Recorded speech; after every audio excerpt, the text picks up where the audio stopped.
नमस्कार आप लोगों को। प्रणाम गुरु जी। प्रणाम नमस्ते गुरुजी। प्रणाम। नमस्ते। गुरुजी प्रणाम। प्रणाम प्रणाम। नेता जी क्या हाल चाल है? ठीक है नमस्ते गुरुजी। नमस्ते। प्रणाम गुरुजी। जी प्रणाम प्रणाम अनुराधा जी, ओम प्रकाश जी नमस्कार।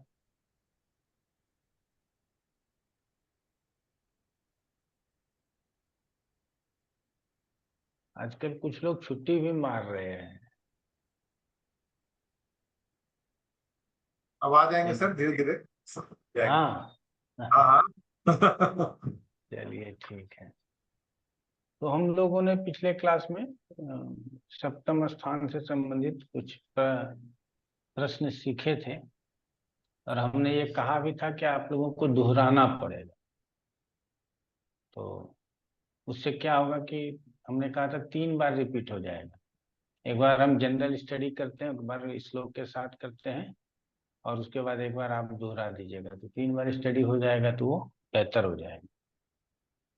तो कौन दोहराएंगे, या आप लोगों का इजाजत हो तो आगे बढ़ जाए? नहीं, आप जिसको कहेंगे सब लोग सक्षम है दोहराने में। आप जिसको कहेंगे वो कर देंगे। चलिए अच्छी बात है, आप ही दोहराइए तो। दोहरा देते हैं सर, ऐसा आज्ञा। आ, पिछले क्लास में ज्यादातर हम लोगों ने पिछले के पिछले क्लास की चर्चा की थी। और मेन चीज जो पिछले क्लास में हमने कहा था उसमें थोड़ा सा ने हालांकि ये टॉपिक थोड़ा सा विचित्र है, लेकिन फिर भी आपने पढ़ाया तो बोलना, वो वुमेन कैरेक्टर को लेकर जो था उसके अंदर हमने इसको दोहराया था मेनली। तो पहले इसी को कर देते हैं, उसके बाद पीछे हमने और जो है कुछ लव मैरिज के संबंध में, फिर रिलेशनशिप के संबंध में भी थोड़ा सा बात किया था, ब्रेकडाउन ऑफ मैरिज के बारे में कुछ कहा था। तो इस तरह से किया था। तो जो लास्ट वाला टॉपिक था उसको कर दें। उसमें हमने ये कहा था मोटा मोटी कि जब इसकी बात हम करते हैं तो सेवेंथ हाउस से हम किसी व्यक्ति का मतलब उसका जो भी कैरेक्टर है इसके बारे में मोस्टली जो ये है कि सेवेंथ हाउस से देखना चाहिए, ऐसा नहीं है। ये हमेशा लग्न से देखा जाता है जो हम लोगों ने सीखा। और लग्न के अंदर भी जो मेन ग्रह है लग्न और चंद्रमा, उनके हिसाब से जो है हम मोटा मोटी वुमेन के बारे में जानकारी प्राप्त कर सकते हैं। जिस तरह सूर्य और चंद्रमा से हम किसी व्यक्ति के पूरे पर्सनालिटी के बारे में जानते हैं, उसी तरह से खासकर वुमन के लिए हम लग्न और चंद्रमा को यूज करते हैं। इसमें हमने ये सीखा था कि लग्न, लग्नेश और चंद्रमा, ये तीनों अगर स्थिर राशि में स्थित है, तो ये तीनों नोड अगर सही है हमारा, तो हम इसको बोल सकते हैं कि इनका जो है अनक्वेश्चनेबल कैरेक्टर है। और इस पे इसको उस हिसाब से समझना चाहिए। बट नॉर्मल कुंडली में ये तीनों एक साथ स्थिर राशि में हो ऐसा बहुत कम हो सकता है। लेकिन फिर भी अगर ये ट्रेट है तो बिल्कुल सही है, और इसका उल्टा है तो बिल्कुल ही उल्टा है, ऐसा हमको समझना चाहिए।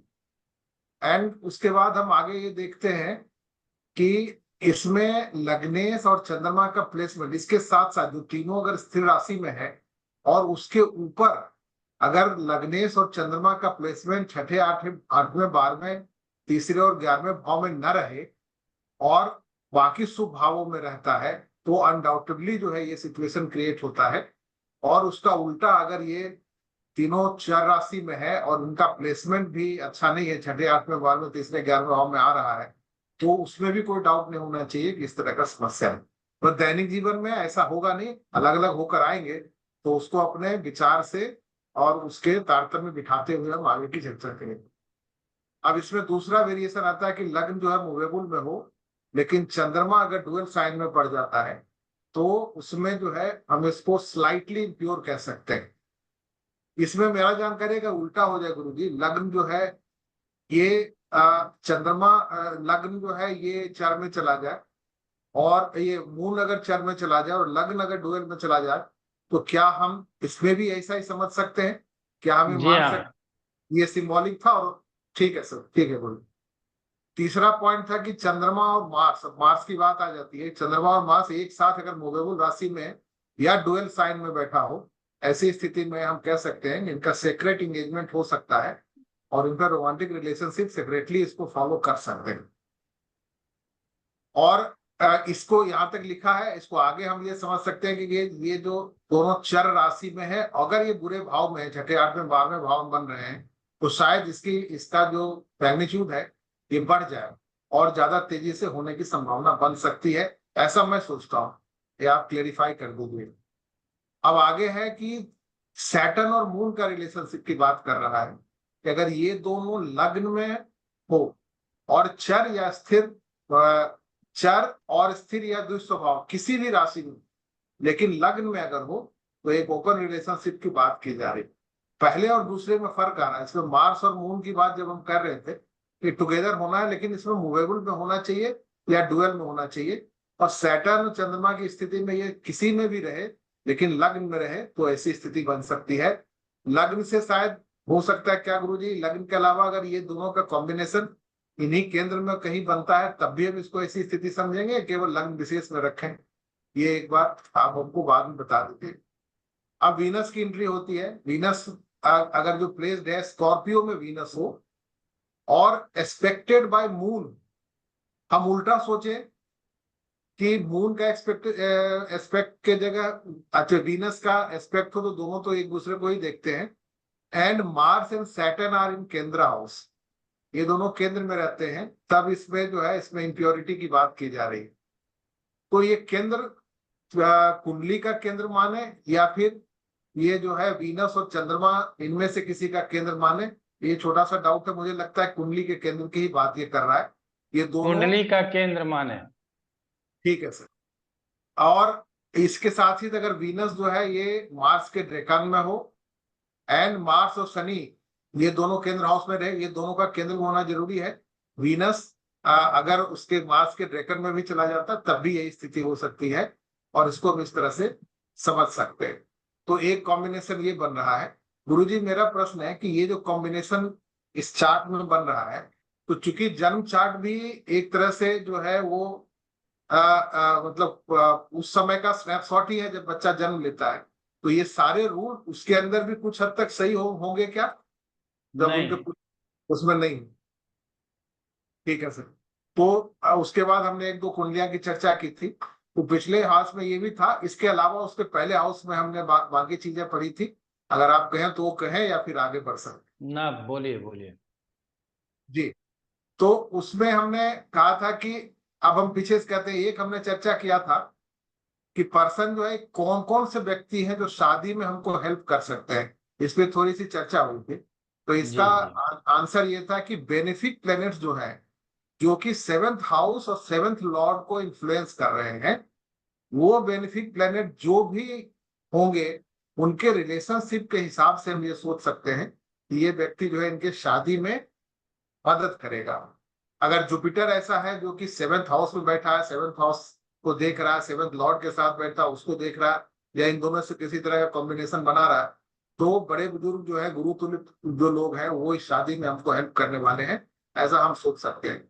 इसी में हमने पढ़ा था कि इसके ठीक विपरीत अगर अष्टमेश का संबंध जिस भी ग्रह से होता है, जिस भी भाव से होता है, उस भाव से रिलेटेड जो रिलेशनशिप आते हैं वहां समस्या क्रिएट हो सकती है। खासकर 3 भाव को हम देखेंगे, जिसमें जो है ये चतुर्थ भाव, तीसरा भाव, ये दोनों और एक और भाव आपने बताया था जो मिस कर रहा हूं। अगर चतुर्थ भाव में अष्टमेश चला गया तो फादर के कारण दिक्कत हो सकती है। 3rd हाउस में चला गया तो ब्रदर के कारण हो सकती है। 2nd हाउस में चला गया तो परिवारजन के कारण वह समस्या क्रिएट हो सकती है। ध्यान देने की बात यहाँ पर यह है कि यहाँ पर अष्टमेश का रिलेशनशिप 7th भाव से कुछ नहीं कहा गया, सीधा सीधी अष्टमेश का जहां पर प्लेसमेंट है उसकी बात की गई है।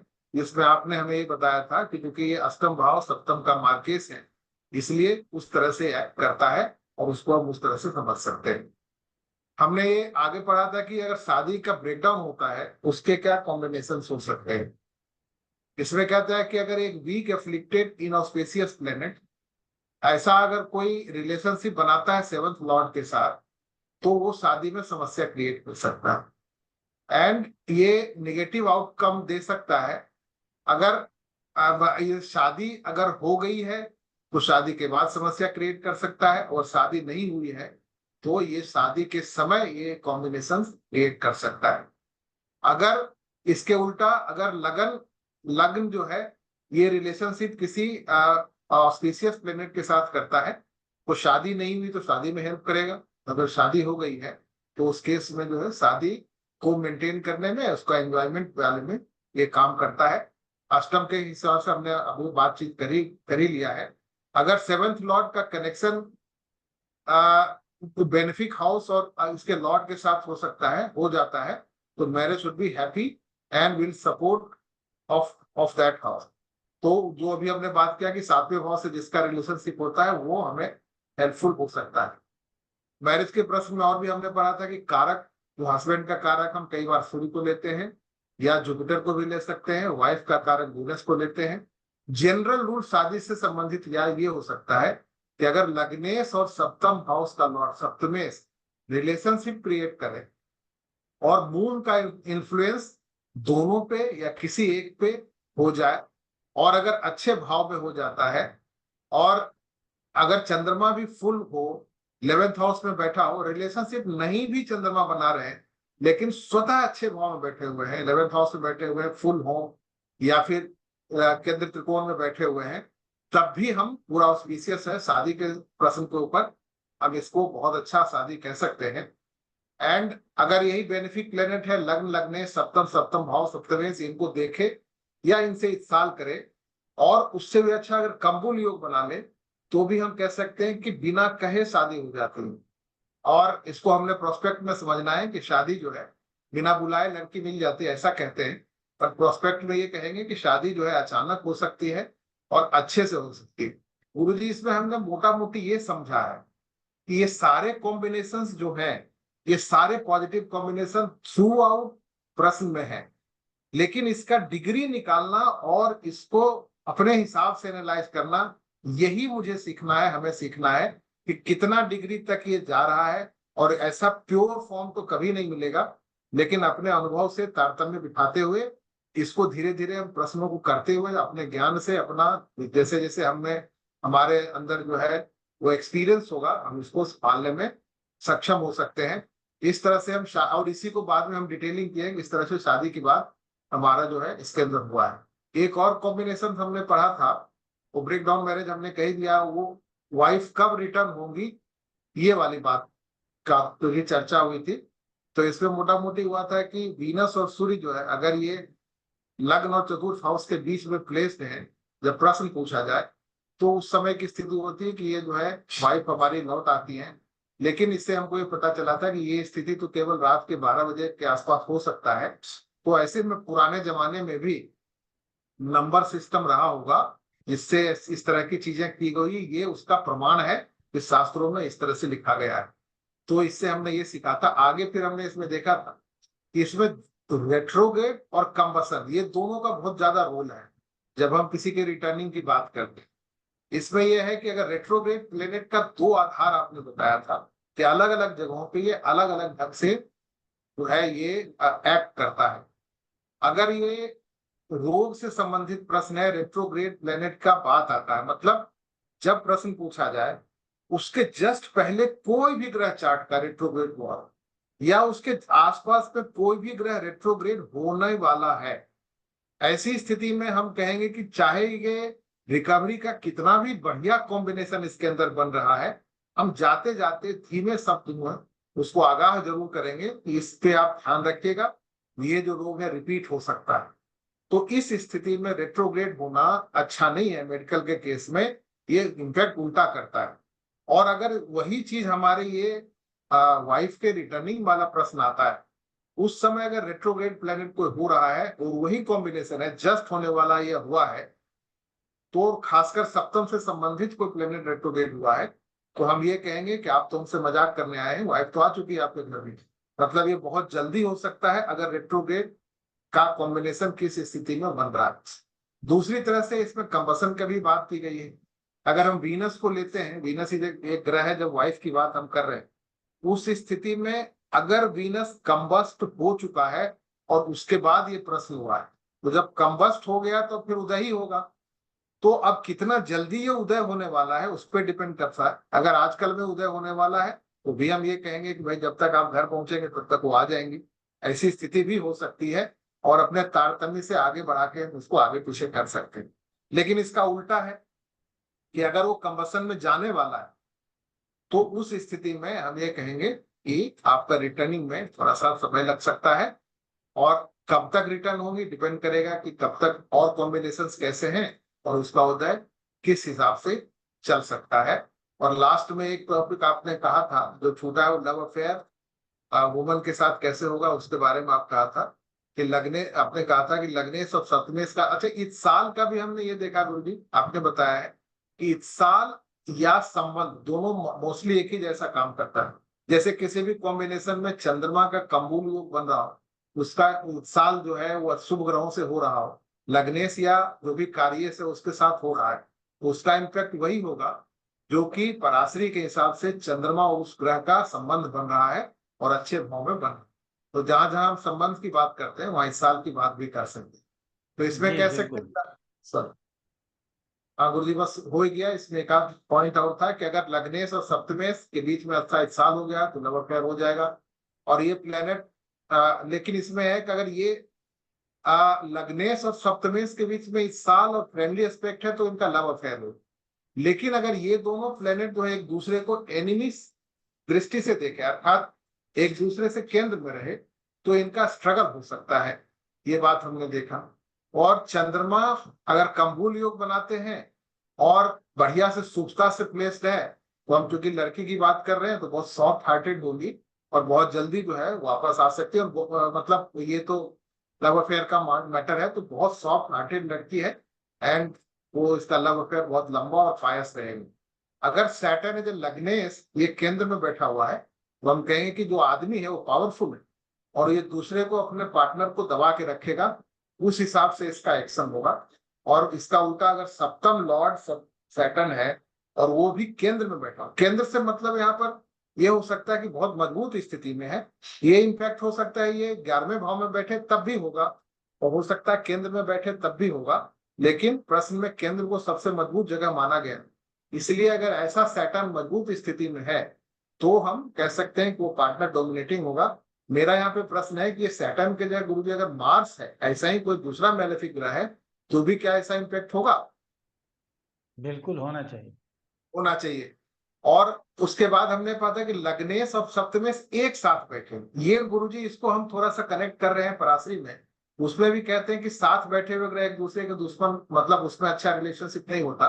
वो शायद यहाँ से पुष्ट हो रहा है कि अगर लग्नेश और सप्तमेश एक साथ बैठे हैं तो उसका शुरू में उनके बीच में फाइट होगा और बाद में जो है वो उनका लव स्टेंडर बन सकता है। और ये कंजंक्शन अगर केंद्र त्रिकोण में बने, लाभ स्थान में बने, तो ये प्रभाव हो।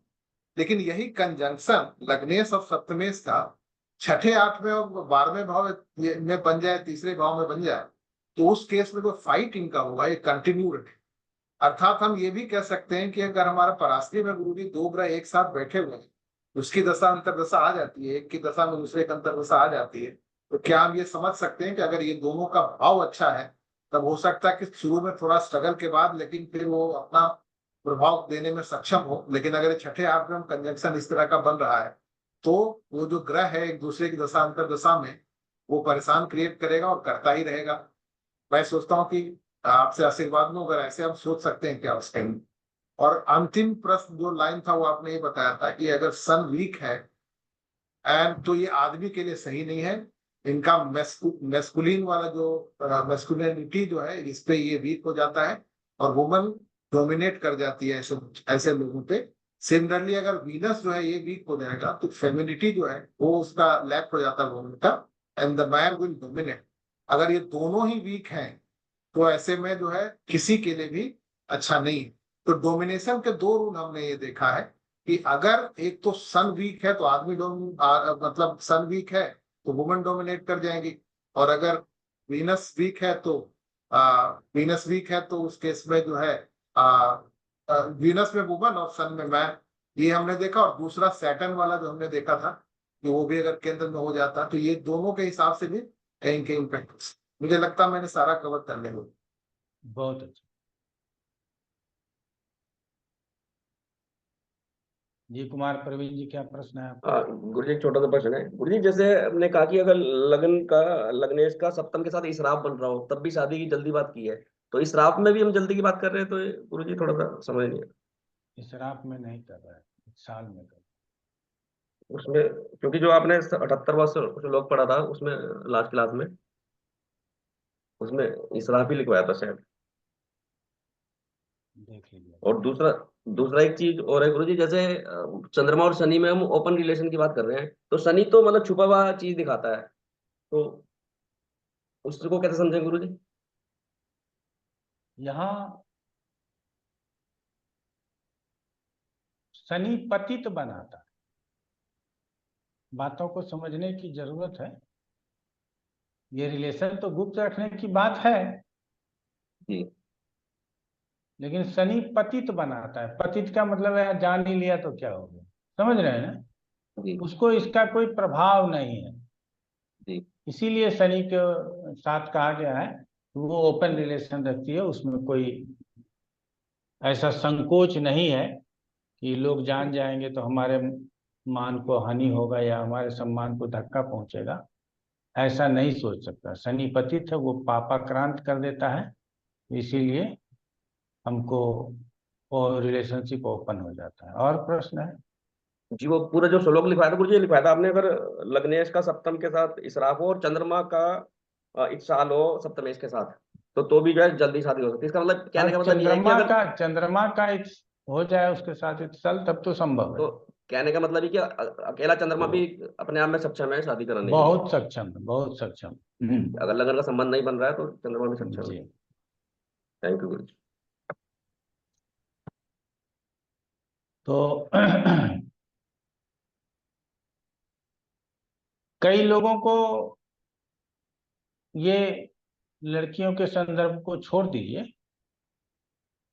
कई लोगों को ये पता है कि हमारे बारे में सब जानता है कि हम घूस खाते हैं, ठीक है ना? उससे उसको कोई फर्क नहीं पड़ता, समझ गए? हाँ भाई हम घूस खाते हैं, चलो जान लिए तो क्या हो गया, और पैसे लाओ, बिना पैसे लिए तो हम काम नहीं करेंगे, सीधी बात है। कई लोगों को पता है कि हम बुरे कर्मों में लत हैं, ये लोगों को मालूम है, लेकिन वो आपसे कोई शर्म हया नहीं रखेगा। ये कौन करवाएगा? ये शनि कराएगा, ठीक है ना? तो शनि का प्रभाव सूर्य चंद्रमा लग्न ऐसे के ऊपर हो जाए तो आदमी पतित हो जाता है। पतित का मतलब समझते हैं ना? मतलब ढीठ बना देता है आदमी को? ढीठ नहीं, पतित का मतलब क्या बोला जाता है? हम अपने यहाँ तो पतित मतलब, आप क्या बोलेंगे भाटिया जी? पतित का मतलब अनऑस्पिशियस। ना ना वो नहीं। जिसको लाज शर्म कुछ नहीं होता हो। हाँ, जिसको लाज शर्म कुछ नहीं है वही पतित वो पतन की तरफ है, उसे पता है, उस पतन से पतित बना है गुरुजी। तो कुछ भी कर लो, वो वाली बात है। नहीं, ये सही बोला, जिसको कोई लाज शर्म नहीं है हाँ, वही वही वो पतित पतित है। है। गुरुजी हाँ मिथिलांचल में चले गए अभी। हाँ हाँ। गुरुजी पतित पत, सब पतिता, पतन पतिता पतित हाँ ये उससे बने हैं। हाँ हाँ डिजेनरेटेड। हाँ। अब ये तो जिसका अंग्रेजी नैतिक बोले। पतन हो चुका हो पहले से ही ना हाँ, गुरुजी। जिसका नैतिक पतन हो चुका, ठीक, मॉरल वो मॉरली पतित। डाउन, वो कह हाँ, सकते हैं। मॉरल, मॉरली है ही नहीं कुछ, बिल्कुल भी सही है। मॉरली डाउन, हाँ अनएथिकल, ऑप्शन। अनएथिकल। हम्म। तो आगे अब हम लोग बढ़ते हैं। हमने कहा है कि थोड़ा बहुत पढ़ने का जरूरत है। कहा जा रहा है प्रसूता,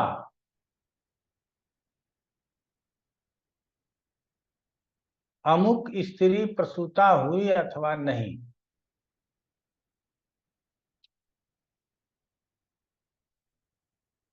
ये आज के जमाने के लिए भी फिर से उतना ही बड़ा प्रश्न है जितना कल के लिए था। और प्रश्न का रिलेवेंट देखिए कि पहले बता दिया गया है कि कोई लड़की गुप्त रूप से किसी के साथ रमण कर चुकी हो या कोई खुलेआम किसी के साथ रमण कर रही हो, ऐसे में प्रसूता होने की संभावना अधिक होती है। प्रसूता होने का मतलब है कि गर्भ का रहना, गर्भ, उसने बच्चे का जन्म दिया हो, जो बच्चे हैं उसका जन्म दिया तो वो प्रसूता हो गई। तो ये अबॉर्शन तक बात सीमित नहीं है, ये बात है कि उसका समय निकल गया और उसको बच्चा पैदा करना पड़ा। तो इसकी जानकारी अब लोग क्या करेंगे कि ऐसी लड़की है उसको बच्चा पैदा करना पड़ा, उसको कहीं दूर भेज देते हैं, किसी रिश्तेदारी में भेज दिए, वहां बच्चा हो गया, उसके बाद फिर अपना घर बुलाए, फिर अपना इसी तरह से समाज में ढक ढुक के शादी करा दिए। ढकने का मतलब है उस बात को न बताते हुए शादी करा देना। तो संदेह मन में आए तो पंडित के पास जाइए और पूछिए, यही कहा जाता है। तो आज के जमाने में तो भी मुश्किल है, क्योंकि आजकल ये मोबाइल का जमाना हो गया और सबके पास कैमरा है, ठीक है ना, तो बड़ा मुश्किल है। लेकिन ऐसा ज्योतिष के पास प्रश्न आता है तो वो किस प्रकार से हल देता है उसको आप लोगों को बताते हैं। कहा गया, ऐसा किल प्रसूता सिते घटे गे हरो च नो सुता अनयोर ली वृष गतयो सुता नारी परिज्ञेया। लेकिन जितना सा लिखा उससे मैं संतुष्ट नहीं हूं कि शुक्र कुंभ या बुध सिंह का हो। अब समझिए दोनों स्थिर राशि है, शुक्र कुंभ का और बुध सिंह का हो तो प्रसूता नहीं हुई है, और यदि शुक्र वृश्चिक का और बुध वृष का हो तो वो प्रसूता हो गई है, यही समझना चाहिए। तो इसमें देखिए चारों स्थिर राशियों की बात हुई। चारों स्थिर राशियां आप समझ ही रहे हैं।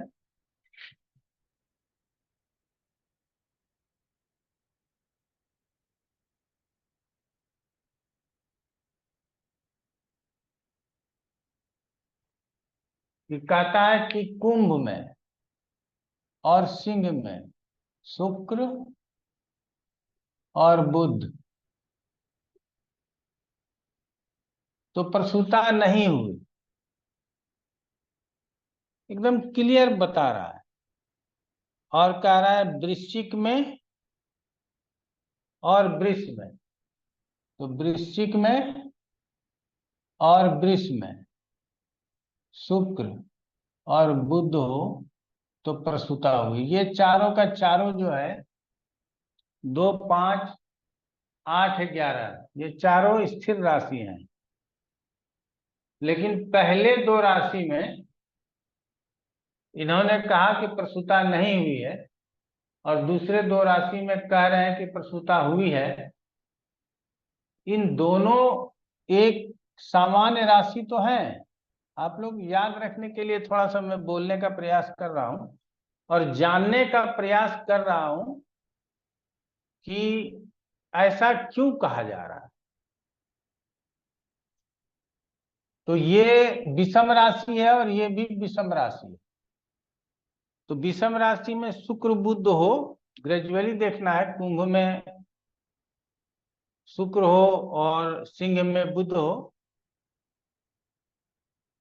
तो ये यदि विषम में है तो प्रसूता नहीं हुई है, और ये यदि सम में है तो प्रसूता हुई। अर्थात हमारे शरीर में हमने किसी बच्चे को अपने गर्भाशय में पाला और उसको जन्म दिया, इसका मतलब जोड़ा हुआ, सम संख्या आई। इससे ज्यादा और भी कुछ देना चाहिए था, और आगे पढ़ करके देख लेते हैं। तो ये समझ में आ गया आप लोगों को, बहुत आसान था समझना, बहुत मुश्किल नहीं था, याद रखने का प्रयास कीजिएगा। कुंभ और सिंह, पहले शुक्र और बुध। शुक्र और बुध को प्रसूता के लिए लिया गया। अब शुक्र तो समझ में आता है, बुध को क्यों लिया गया ये मेरे समझ में नहीं आता है। समझ रहे हैं ना? तो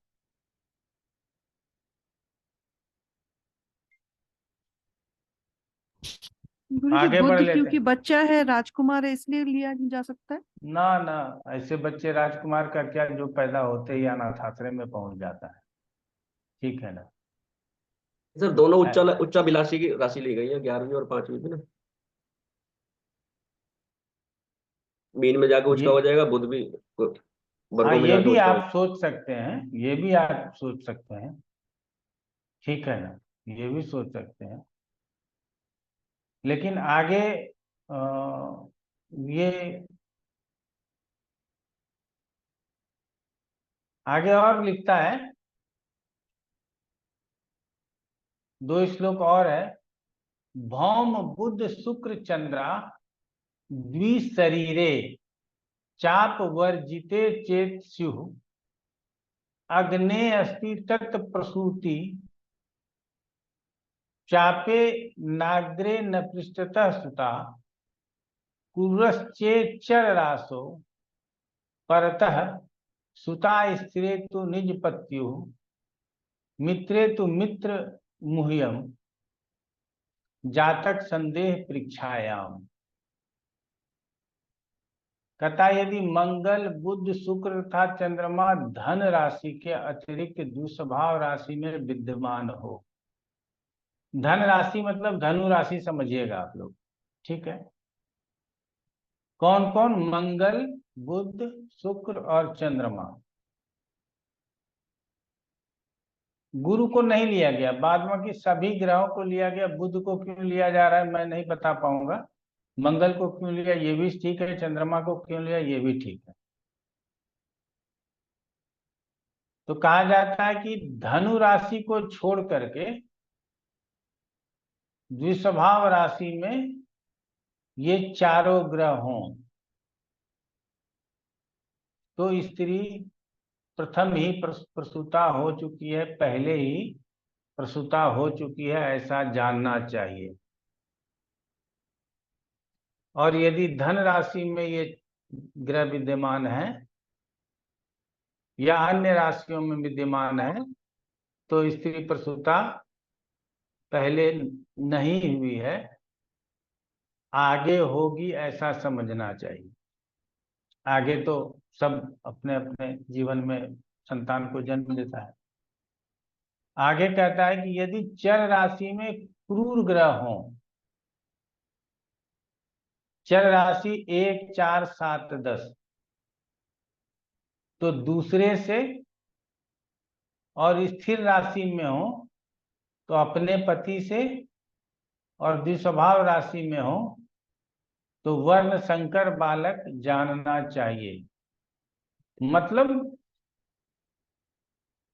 यहां 3 भेद बता दिए गए।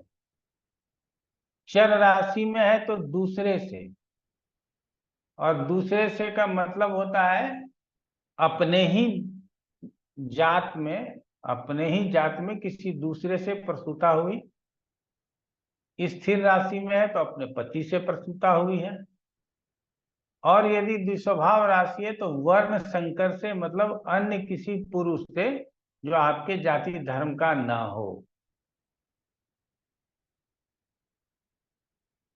तो वर्ण संकर इसे ही कहते हैं। अब क्या है कि हमारे धर्म शास्त्रों में लिखा गया है, गीता में भी आप अर्जुन विषाद योग जब पढ़ेंगे तो पहले ही अध्याय में लिखा गया है कि युद्ध में जब सारे पुरुष मर जाएंगे तो स्त्रियां जो है सो किसी दूसरे पराये मर्द के साथ चली जाएंगी और उससे वर्ण संकर उत्पन्न होगा। और जब वर्ण संकर उत्पन्न होगा तो जो पूर्वज हैं उनको जल नहीं मिलेगा, और जल मिलेगा भी तो उससे वो तृप्त नहीं होगा, क्योंकि वर्ण संकर से वो जल नहीं प्राप्त करता, ग्रहण नहीं करता। तो ऐसे ऐसे, चाहे इसको कहें डरने वाले नियम, डराने वाले नियम, जो भी कह लें, कि जो एक बनाया गया हमारा समाज है, उस समाज में हम चले तो ठीक है, नहीं तो हम वर्ण संकर पैदा करते हैं। अगर हमारा दो जातियों में विवाह हो जाता है तो हमसे उत्पन्न संतान जो है वो वर्ण संकर कहलाएगा। ये वर्ण संकर को आप लोग जानते होंगे, ठीक है।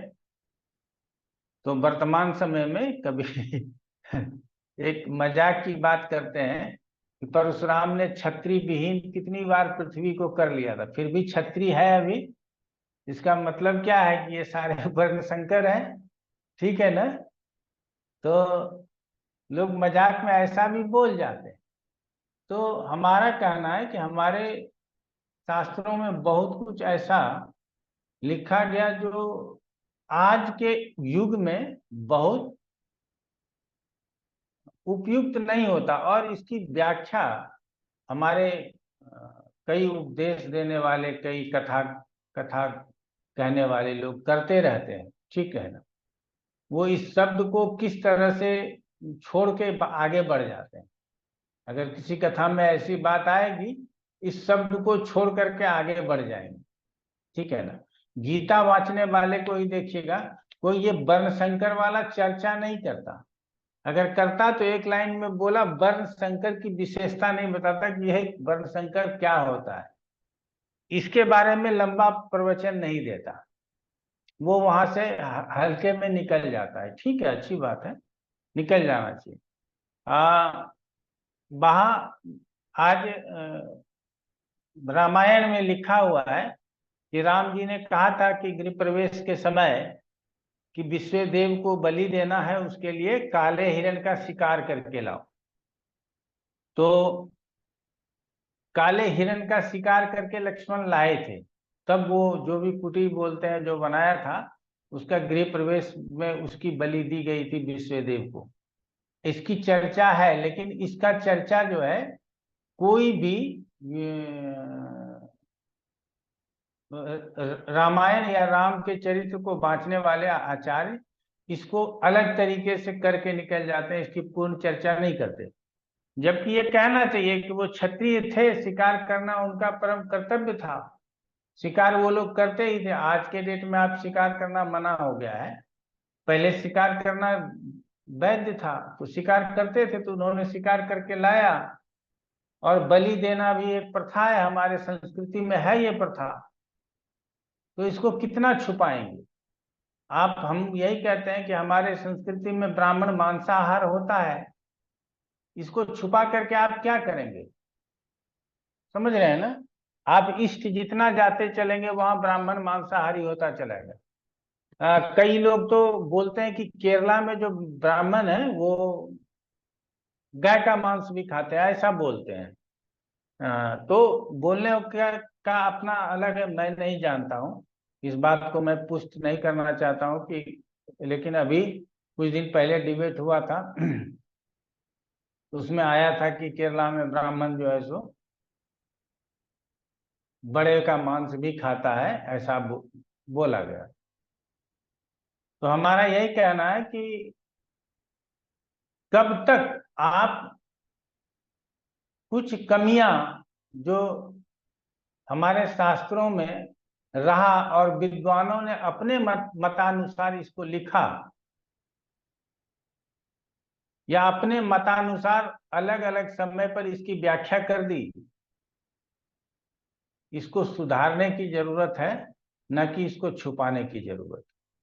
इसीलिए लोग क्यों हमारे पुस्तकों को फाड़ देते हैं कि इसमें देखो ये लिख दिया है, इसमें देखो ये लिख दिया है, जबकि ऐसा नहीं है। उसकी सही व्याख्या की जाए तो उसमें कहीं कोई दोष नहीं है। तो यहाँ हम लोगों ने समझ लिया कि चर राशि में हो तो दूसरे पुरुषों से प्रसूता हुई, स्थिर राशि में हो तो अपने पति से प्रसूता हुई, और यदि द्विस्वभाव राशि में हो तो ऐसे में वर्ण संकर अर्थात दूसरे जाति धर्म वालों से प्रसूता हुई है, वो वर्ण संकर बालक को जन्म दी, ठीक है। तो ये हो गया हमारा यहाँ तक प्रसूता होने के संदर्भ में।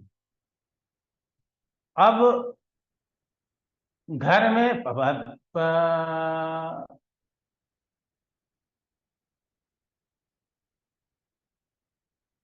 सारा संदेह जो है ना वो महिलाओं के लिए है। आप लोगों को सारा जो भी बता ही देते हैं, कोई दिक्कत नहीं है। आगे चलेंगे, पढ़ाते रहते हैं, जहां तक समय ले जाएगा चलते रहेंगे। तो आगे क्या है कि अब स्त्री गर्भवती हो चुकी है, तो उसके गर्भ के ऊपर भी संशय है कि वे पति से गर्भ धारण किया है या किसी अन्य से। अच्छा, ये संशय आज के एज में बड़ा अच्छा लगता है, अच्छा, क्षमा चाहेंगे, अच्छा लगता है नहीं, क्या ऐसा संभव है? एक हमारे, मैं जब किसी के एसोसिएशन में काम करता था, तो एक बड़े रईस लोग थे, नाम किसी का भी बोलना उचित नहीं है, वो शादी कर लिया, अब वो एंग्लो इंडियन हो गए हैं, इंडियन नहीं रहे। एंग्लो इंडियन का मतलब आप लोग समझते ही हैं। तो उसने शादी की थी और उसके एक पुत्र था, एक ही पुत्र था, बड़ा लाड था।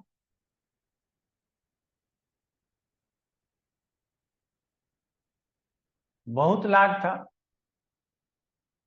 अब दोनों में जो है विवाद हो गया। विवाद हो गया तो दोनों अलग रहने का सोच लिया दोनों ने कि डिवोर्स ले लेते हैं, अलग रह ले। तो पति के मन में क्या इच्छा हुई, उसने अपने बेटे का डीएनए टेस्ट करा लिया।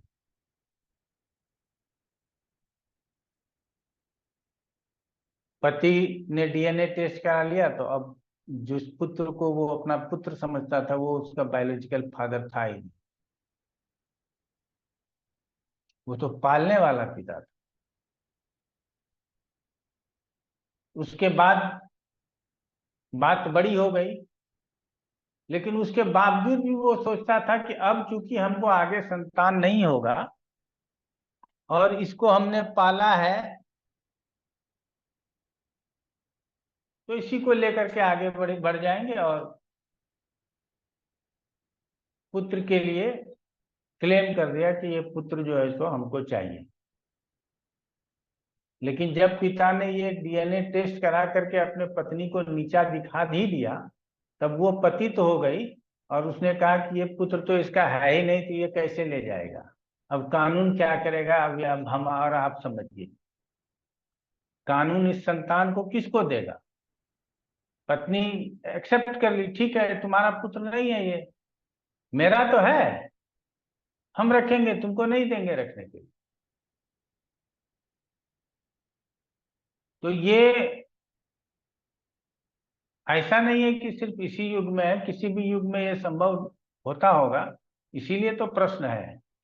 तो यहाँ प्रश्न क्या है कि गर्भ के ऊपर संदेह है, तो कहता है गुर विन्येषा पत्यु पर पुरुष द्वेति लग्न सुत पत्यो शुभ युति दीर्घभ्याम स्वपते शनि भौम दृशो अन्यतो गुरुवी। कहता है लग्नेश और पंचमेश ये दोनों शुभ ग्रह से युक्त अथवा दृष्ट हो तो वह स्त्री अपने पति से ही गर्भवती है, अन्य से नहीं है। लग्न और पंचम दोनों शुभ ग्रह से युक्त और दृष्ट हों। यदि शनि तथा मंगल से दृष्ट हो तो दूसरे से गर्भिणी हुई है, ऐसा जानना चाहिए। ये भी आसान था, 2 लाइन का है, दिमाग में याद रखिए, कभी प्रश्न आ गया तो जवाब दे दीजिएगा। अब इसके अलावा गोल गाल मत कीजिएगा कि लग्न और पंचम को कोई ग्रह नहीं देख रहा है, न अशुभ न शुभ, तो भी बोल दीजिए कि अपने पति से गर्भिणी है। लग्न को गुरु भी देख रहा है और मंगल भी देख रहा है, पंचम को शुक्र भी देख रहा है और शनि भी देख रहा है, तो ऐसे में भी आप बोल दीजिए कि अपने पति से गर्भिणी है, कि जो पॉजिटिव है वो बोल देंगे। लेकिन यदि क्लियर कट दिख रहा है कि लग्न और पंचम को अन्य कोई शुभ ग्रह नहीं देख रहा है, सिर्फ शनि मंगल की ही दृष्टि पहुंची हुई है, तो हम कह सकते हैं कि अन्य लोगों से गर्भिणी है, और अन्य किसी भी कॉम्बिनेशन में, अन्य इसके अलावा किसी भी कॉम्बिनेशन में पति से ही गर्भिणी बताना चाहिए। ये पॉजिटिव एस्ट्रोलॉजी करने का तरीका है। ठीक है, हम उम्मीद करेंगे कि आप लोग हमारे इस बातों का ध्यान रखेंगे। अब कहता है पतिव्रत परीक्षा। अभी तक शास्त्रकार का पेट नहीं भरा है, ठीक है ना, अभी और परीक्षा लेना बाकी है कि पतिव्रत परीक्षा। कहता है कि यह स्त्री पतिव्रता है या कुलटा। उल्टा का मतलब पतिव्रता के विरुद्ध में जिसको कहते हैं वो हो गया। तो पतिव्रता नारी यमराज पर भी भारी। ठीक है, ये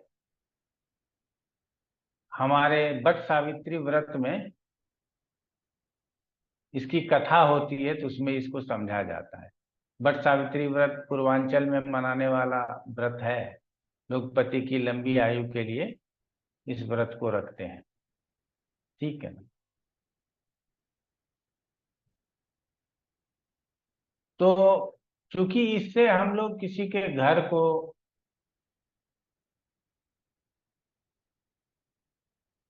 अगर हम अपने सिद्धांत को लगा करके और उसके मन में जहर घोल दें तो किसी का घर बिगड़ सकता है।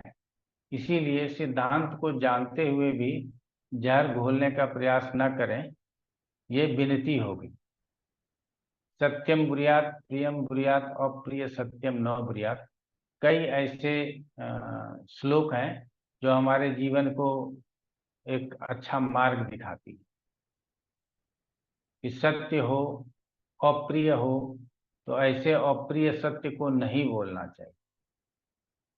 अगर आप नहीं बोलते हैं, आपको इसका कोई पाप नहीं लगता है, इसका कोई दोष नहीं लगता।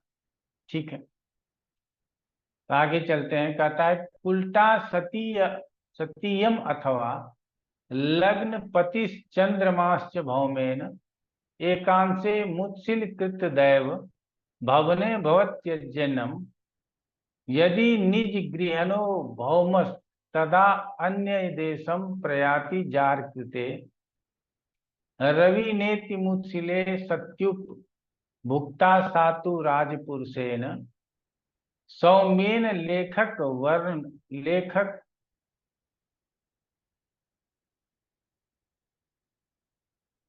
लेखक लेख कर वांग निजमे शुक्रेन योषयम स्त्री ऐतैर तो गैर सती विपरीते सुचिरीतेति विज्ञेयम लग्नपति नाथ शशिना मुशरिफे भूसुते भवे जरा युक्त पुनर गुरुर्दृशा पुत्र भयद्रा विदृशा च राज्य भयात सित दृष्टया पर नारी भयात सित ज्ञ कर राशि गत दृष्टया जारस्य अस्थ वीरत वा वालजित पत्यतिम जारम सा।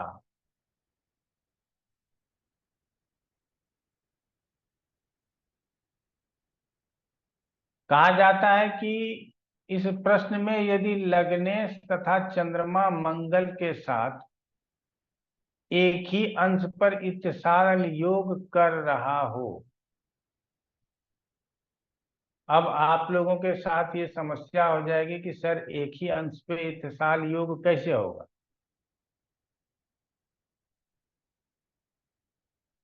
तो लग्नेश और चंद्रमा मंगल के साथ, इसका मतलब है कि लग्नेश भी फास्ट मूविंग होना चाहिए, या लग्नेश और मंगल एक ही अंश पर हो, चंद्रमा इत्तिसाल कर रहा हो दोनों के साथ, और वो जो अंश है वो चंद्रमा के अंशों से अधिक अंश हो।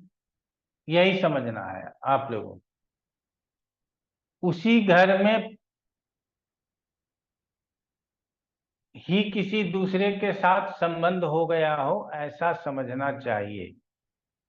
यदि लग्नेश तथा चंद्रमा मंगल के साथ एक ही अंश पर इत्तिसाल कर रहा हो तो अपने ही, अब ससुराल में अगर रहेगी, मैके में नहीं रहेगी, तो अपने ससुराल पक्ष में ही किसी अन्य के साथ उसका संबंध हो गया हो, ये समझना चाहिए। अब ये प्रश्न जब कोई पूछे तो बताना है, और यदि कोई प्रश्न नहीं पूछ रहा है और आपके प्रश्न लग्न में ऐसा संयोग बन गया है, तो आप उसको ये नहीं कहेंगे कि तुम्हारी पत्नी उल्टा होगी। ये कहने का अधिकार आपके पास नहीं है। यदि प्रश्न वो कह रहा है कि हमारी पत्नी पतिव्रता है या नहीं, तब आप इस प्रश्न को लेकर के आगे बढ़ेंगे। अब कहता है मंगल यदि अपनी राशि में बैठा हो, अर्थात मेष और वृश्चिक में हो, तो वह किसी अन्य पुरुष के साथ भाग जाएगी, ऐसा समझना है। ये बढ़िया है, चली गई तो अच्छा है। यदि मंगल का सूर्य के साथ इत्तिसाल योग हो तो किसी राजपुरुष के साथ संबंध होगा। अब यहाँ राजपुरुष कौन हो सकता है? आप समझिएगा, मंगल का सूर्य के साथ संबंध हो, इत्तिसाल हो, तो राजपुरुष के साथ, तो सूर्य अब राजा के लिए तो नहीं जाना जाता। अभी अब कौन है सूर्य? हमारा बॉस है, हमारा एम्प्लॉयर है, समझ रहे हैं ना? कोई आपके घर का कोई या आपके इलाके का कोई श्रेष्ठ व्यक्ति है, समझ रहे हैं? श्रेष्ठ व्यक्ति मतलब जो राजकाज में, अब आप कह सकते हैं कोई विधायक है, कोई नगर परिषद सदस्य है, तो ये राजपुरुष हो जाएंगे, समझ गए? तो इसको राजपुरुष कहेंगे। तो ऐसे में कहा जाता है कि मंगल के साथ यदि सूर्य हो तो किसी राजपुरुष से संबंध होगा, ऐसा समझना चाहिए। मंगल के साथ बुध हो तो किसी लेखक या वैश्य के साथ संबंध समझना चाहिए। वैश्य मतलब वाणिज्य करने वाला, व्यापारी के साथ संबंध हो, ऐसा समझना चाहिए। यदि मंगल के साथ शुक्र का इत्तिसाल हो तो किसी स्त्री ने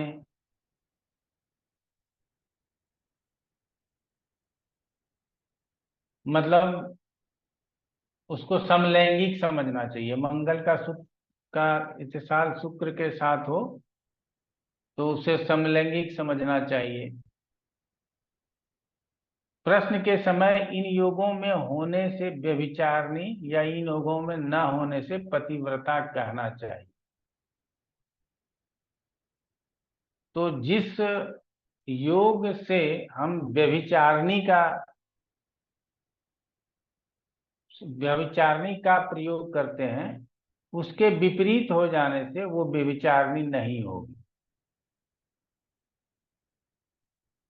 तो सबसे पहले तो लग्नेश चंद्रमा और मंगल के साथ इत्तिसाल हो, ये बताया जा रहा है। उसके बाद आगे जो बताया जा रहा है कि मंगल अपनी राशि में बैठा हो तो किसी अन्य पुरुष के साथ भाग जाएगी, ऐसा समझना चाहिए। मंगल, अब मंगल से संबंध हो गया आगे। सूर्य के साथ इत्तिसाल में हो तो राजपुरुष के साथ संबंध हो जाएगा। मंगल का बुध के साथ हो रहा हो तो किसी लेखक या वैश्य से के साथ समझना चाहिए। मंगल का शुक्र के साथ इत्तिसाल योग हो तो किसी स्त्री के साथ ही संबंध समझना चाहिए। अब आगे कहता है यदि लग्नेश चंद्रमा के साथ मंगल का इशराफ योग पड़े तो स्त्री को किसी अपने यार दोस्त के साथ संबंध हो, ऐसा कहना चाहिए। और जो बृहस्पति की दृष्टि हो तो पुत्र के भय से, तथा सूर्य की दृष्टि हो तो राज भय से प्रेमी का त्याग करेगी। कि क्या किसी दूसरे से अगर प्रेम करती है और यहाँ पे बृहस्पति की दृष्टि हो जाए, किसके ऊपर? चंद्रमा के साथ मंगल का इशराफ योग पड़े और उसके ऊपर बृहस्पति की दृष्टि हो जाए तो पुत्र के डर से या किसी और के डर से, राज भय से, पति के डर से या अपने घर के बड़े बुजुर्गों के डर से कहना चाहिए कि वो प्रेमी का त्याग कर देगी, ऐसा कहना चाहिए। यदि मंगल पर शुक्र की दृष्टि हो तो वह स्त्री प्रेमी की स्त्री के भय से प्रेमी का त्याग कर देगी, उसके जिससे प्रेम करती है उसके पत्नी के भय से उस स्त्री का त्याग कर देगी, ऐसा समझना चाहिए। और यदि शुक्र तथा बुध एक राशि में बैठे हों और मंगल देख रहे हों तो प्रेमी की वृद्धावस्था में होने से लज्जा मानकर वह प्रेमी का त्याग कर देगी, ऐसा समझना चाहिए। हाँ, यहाँ क्या है कि शुक्र और बुध एक ही राशि में बैठे हों जिसको मंगल देख रहा है, तो ऐसी स्त्री की अवस्था अधिक हो जाने के कारण इसको अपने मान सम्मान से कि अब हम अगर ऐसे काम करते हैं तो लोग हमें क्या कहेंगे, ऐसी लज्जा को समझेगी और अपने प्रेमी के साथ त्याग कर देगी, ऐसा कहना चाहिए। तो हमने पहले भी बताया हुआ है, जब आप लोगों को एपीए पढ़ाए थे तो वहां कि पुरुषों के चरित्र को अगर विशेष रूप से समझना है तो शुक्र के ऊपर प्रभाव को जाने, और महिलाओं के चरित्र को यदि विशेष रूप से समझना है तो मंगल के प्रभाव को जाने।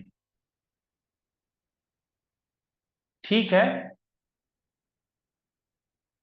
शुक्र दूषित है, एपीए की बात, तो प्रिडिक्टिव एस्ट्रोलॉजी की बात करते हैं, तो पुरुष पतित है और मंगल दूषित है तो स्त्री पतित है। अब दूषित होने का मतलब यहाँ तो साथ होने जैसा बात कर दिया गया है, समझ रहे हैं ना?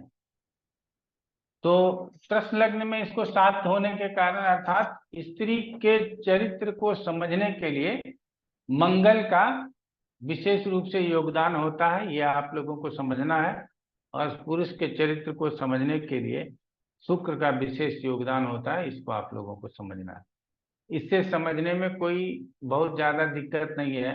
सूर्य के साथ है तो राजपुरुष है, बुध के साथ है तो लेखक है। अब आप अपने हिसाब से जोड़ते रहिए कि अगर आप उसको देश काल परिस्थिति के हिसाब से जानते हैं तो हो सकता है कोई प्रिंट मीडिया में काम करने वाला हो। शुक्र है तो हो सकता है किसी स्त्री के साथ ही समलैंगिक संबंध हो, तो ऐसे हम कह सकते हैं। तो इसको आप लोग अपने हिसाब से समझते रहिएगा। यहाँ हमारा सप्तम स्थान समाप्त हो जाता, ठीक है ना? हमने आपको कहा था कि अग्नि परीक्षा सीता की ही ली जाती है, रामचंद्र जी को अग्नि परीक्षा देने की जरूरत नहीं पड़ी, ठीक है ना? तो डॉक्टर भारती बताओ।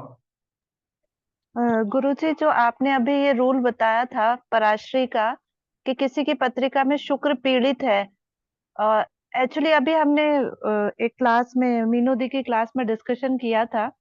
उसमें ये था कि डाइवोर्स का केस था, और डाइवोर्स इसलिए हुआ था क्योंकि उसके पति का किसी और के साथ ऑलरेडी रिलेशनशिप में था। तो उन्होंने भी यही बताया कि शुक्र उसमें बहुत पीड़ित है, तो इस वजह से ये हुआ। तो इसका मतलब हम स्त्री जातक की पत्रिका में शुक्र की स्थिति को देखेंगे और पुरुष जातक की पत्रिका में मंगल की स्थिति को देखेंगे, तब हम ये बता सकते हैं। जी जी बिल्कुल। ठीक है गुरुजी, थैंक यू। एक मिनट, स्त्री के, सॉरी जी बोलिए। ये स्त्री जातक स्त्री में के मंगल, कुंडली में मंगल देखेंगे ना? हाँ है मंगल ना? हाँ, स्त्री हाँ, पुरुष में शुक्र। या उल्टा हाँ बोली हाँ मैं। उल्टा हाँ हो गया। हाँ, वो चलो, बोल तो सही रही थी, वो हो सकता है पर वैसे हाँ हो गया। और तुम ठीक अपना पूरा नाम लिखा करो, हमको पढ़ने में अच्छा लगता है। बब्बर तनेजा क्या क्या पूरा लिखना, डॉक्टर ठीक है ना? डॉक्टर हाँ भारती बब्बर अनेजा। हाँ, वो हमको पढ़ने में अच्छा लगता है। बब्बर सा फीलिंग आता है फिर। हाँ, और तो मैं एक आप लोगों को मतलब एक छोटा सा पत्रिका दिखाता हूँ। ज्ञान की बात है आप लोग। ये मेल के लिए है, मिलान के लिए पत्रिका आया था, ठीक है। मैंने कहा ठीक, ये गुरु के ऊपर शनि का प्रभाव है, शादी करो कोई दिक्कत नहीं, सूर्य अपने ही राशि का है, थोड़ी डोमिनेटिंग टाइप की लड़की होगी, आपको कोई प्रॉब्लम नहीं होगी। गलती से मैंने पूछ लिया कि क्या इसको पिता का सुख है। अब आप कह रहे हैं ना कि हमने गलती से पूछ लिया क्या इसको पिता का सुख है, तो बोला आप, चूंकि ये मेरा विद्यार्थी था इसीलिए मैंने ऐसे पूछ लिया, हमसे ज्योतिष पढ़ा है, तो आप लोग बताइए क्या इसको पिता का सुख है। एक बड़ा जो हम पढ़ाते हैं ना उसका ही छोटा सा उदाहरण है। पत्रिका आ गई, सामने आ गई, तो मैं आप लोगों के सामने ले आया हूँ, बाकी क्यों ले आया ये मैं नहीं जानता। गुरुजी, सूर्य तो पाप कर्तरी में आ रहा है, भले ही स्वराशि का है लेकिन है नहीं, तो पाप। सूर्य को पाप कर्तरी मत मानो, एक तरफ शुक्र बैठा है तो पूर्ण रूप से पाप कर्तरी तो हम कहेंगे नहीं। पाप प्रभाव में कह सकते हैं गुरुजी। हाँ, तो आप प्रभाव में है तो गुरु की दृष्टि भी है। जी।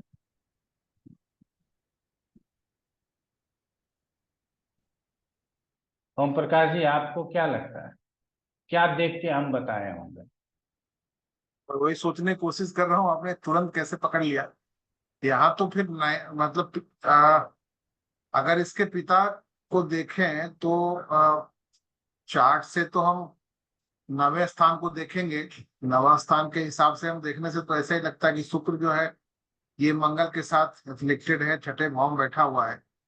और जो कारक है सूर्य, सूर्य भी मंगल राहु और बुध के प्रभाव में आया हुआ है। वो उस हिसाब से ऐसा लगता है, कैसे जो नवे भाव है यहाँ पे। अच्छा ये देख सकते हैं कि नौवें भाव से 12वें और छठे भाव में राहु, शनि, केतु और राहु है सिर्फ, ये प्रॉब्लमेटिक है। तो यही शायद आपने तुरंत देख लिया होगा। फिर 9वें से छठे, 8वें, 12वें भाव में ग्रह अच्छे होने चाहिए। तो चंद्रमा के अलावा राहु, बुध, शनि, केतु ये सारे वहां पे बैठे हुए हैं। सूर्य जो है फ्लिक्शन में चला गया, और इसका जो 9वें शुक्र भी परेशानी में है, तो इसके कारण इसके पिता। और दशा भी आपने देख लिया होगा मेरे ख्याल से। दशा भी जो है इसको गुरु के पहले चंद्रमा में इसको दशा मंगल गुरु का मिला था। मंगल के बाद अभी इनकी दशा चल रही है गुरु की, तो मंगल हो गया, उसके बाद राहु राहु। के बाद गुरु की दशा चल गई। हाँ, तो राहु और गुरु दो चीज हो गया। तो चलिए, आपको आपने पकड़ लिया, पहला चीज पकड़ लिया, दूसरा मैं बता देता हूँ। एक तो नवम से देखें, सूर्य से देखें, और सूर्य से नवम से देखें, ये तीन चीज लगा लेते हैं। तो हमने नवम से देखा कि नवम से छठे और 12वें में अशुभ ग्रह है, और सूर्य से छठे, हाँ, सूर्य से 8वें और 12वें में अशुभ ग्रह है। तो छठे, 8वें, 12वें में अशुभ ग्रह हो तो दिक्कत तो करता है उस ग्रह को, उस भाव को भी दिक्कत करता है। तो यहाँ सूर्य से भी 8वें 12वें में अशुभ ग्रह है, और इससे भी छठे और 12वें में अशुभ ग्रह है। तो हो सकता है कि इसको पिता का सुख नहीं रहा हो, ठीक है ना। तो ये वाला जो हम बताते हैं रूल, ऐसे में आप इसको लगा करके देख सकते हैं, ठीक है। अब बाकी ऐसा नहीं कि ये किसी की पत्रिका है, फीमेल की पत्रिका है, उसमें मंगल शुक्र के साथ है, तो इसको समलैंगिक नहीं बोल देंगे, समझ गए ना। तो ऐसा आप लोगों को, मंगल शुक्र है तो व्यभिचारी होता है, औरतों को भी व्यभिचारी नहीं बोल देते हैं, ऐसा गलत है। हमने आप लोगों को पहले भी बताया है, आज भी बता रहे हैं, ठीक है। तो आप लोगों को एक चीज, दो तीन बातें हैं जो मैं कहता हूं कि पत्रिका देखने के संदर्भ में देखिए। केंद्र त्रिकोण देखिए, 3 6 11 देखिए और 6 8 12 देखिए, इतना तो देखिए। और ये 3 लाइन का कहानी है। अगर इसको देखेंगे तो एक पत्रिका थी, हमने उसको उस पत्रिका मेरे पास लाया, हमने कहा इसका डिवोर्स हो गया है क्या, गलती से बोल दिया। बोला गुरुजी आप कैसे बता दिए कि इसका डिवोर्स हो गया। सब गुरु अच्छे पोजीशन में है, गुरु के ऊपर शुभ ग्रहों का प्रभाव भी है। हमने कहा कि गुरु के छठे और उसके छठे 8वें 12वें तीनों जगह शुभ ग्रह है। गुरु से छठे 8वें 12वें तीनों जगह शुभ ग्रह है। तो ये वाला रूल बड़ा जबरदस्त लगता है। आप लोग, बहुत लोग अपना पीठ थपथपाते हैं कई बात बता करके, मैं वो नहीं कहना चाहता। ये रूल मेरा बनाया हुआ नहीं, ये शास्त्रों में ही है। लेकिन हम आप क्या करते हैं, भाव भावेश कारक जाता ग्रह, ज्यादा से ज्यादा गुरु जी आपको जाता ग्रह बताते हैं, तो एक्स्ट्रा आपने ले लिया, बाकी के रूल को छोड़ देते हैं। और 2 ही 3 रूल तो बताते हैं, केंद्र त्रिकोण 3 6 11 और 6 8 12 देखिए, इसको आदत में डाल लीजिए। तो आपको क्या होगा कि हर ग्रह से धीरे धीरे, अभी नमाज देखना अगर नहीं आता है समझ में, छोड़ दीजिए, पत्रिका के ऊपर पूरा बल दीजिए। और जो पत्रिका D1 देख करके प्रश्न का आंसर नहीं दे पाया, वो कोई भी चीज देख करके प्रश्न का आंसर नहीं दे सकता, ये मेरी गारंटी। ठीक है ना। आप चलित में यहाँ चला गया तो उसमें ये हो गया, बाल अवस्था में तो वृद्ध अवस्था में है। इन सब बातों को छोड़ करके जिस तरह से हमने बताया है उसको ध्यान में रखिएगा, तो आप लोगों के लिए अच्छा होगा। तो ये हमारे इसमें आया, हमने कहा कि आप लोगों को एक दिमाग में आया तो उदाहरण के तौर पर मैंने आप लोगों को दिखा दिया। ठीक है ना। आज इतना ही रखेंगे। आप लोगों के मन में यदि कोई प्रश्न आ रहा हो तो कर लीजिए। अगले क्लास में अष्टम भाव पढ़ेंगे। ठीक है ना। अब आप लोगों को थोड़ा पढ़ने में मजा आएगा। अभी तक तो उतना मजा नहीं आ रहा था, अब आगे मजा आएगा। चलिए बताइए।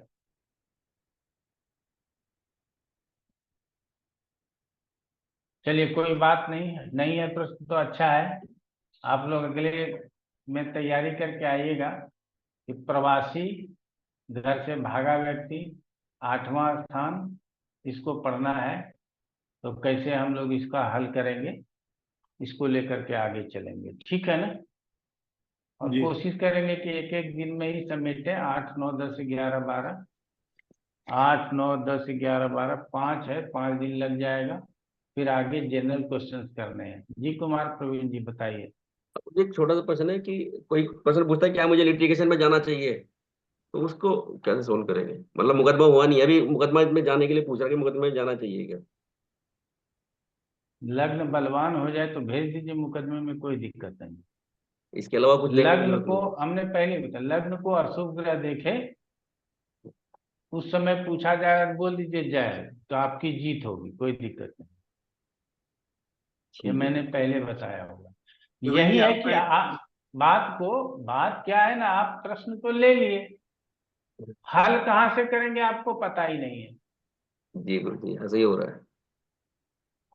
तो ये समझना ज्यादा जरूरी है। आप एपीए में तो तैयार हैं जी कि शत्रु यहाँ से देखेंगे, ऋण यहाँ से देखेंगे, चोट यहाँ से देखेंगे, एक्सीडेंट यहाँ से देखेंगे, भाग्य यहाँ से देखेंगे, मदर यहाँ से, फादर यहाँ से, सब पता है आपको। प्रश्न में प्रश्न आ गया, ले लिया, अब इसको देखें कि कहाँ से, ये समझ में ही नहीं आ रहा। तो सबसे पहले स्थिर चित्त को रखिए, और हमेशा हम यही कहेंगे कि अपने मन को न जितना शांत रख सकते हैं रखिए। आपका पल्पिटेशन बढ़ा रहेगा, हार्ट बीट बढ़ा रहेगा, मन के अंदर बहुत तरह की बातें चलती रहेंगी, आप पत्रिका नहीं देख पाएंगे, ये तय मान करके चलिए। इसीलिए मन जितना एकाग्र होगा, और आपको उस समय धड़कन बढ़ा, बीपी बढ़ा करके आप पत्रिका किसी की देख पाएंगे नहीं, अपने परेशान रहेंगे, चित्त विकल रहेगा, तो नहीं देख पाएंगे। इसीलिए पहले नॉर्मल रहिए और बिल्कुल शांत रहिए, और उसके बाद पत्रिका देखिए, आपको सब चीज दिखाई देने लगेगा। ठीक है ना? ठीक। चलिए, आज इतना ही। बहुत बहुत धन्यवाद। नमस्कार आप लोगों को। नमस्कार। प्रणाम गुरुजी। नमस्ते गुरुजी।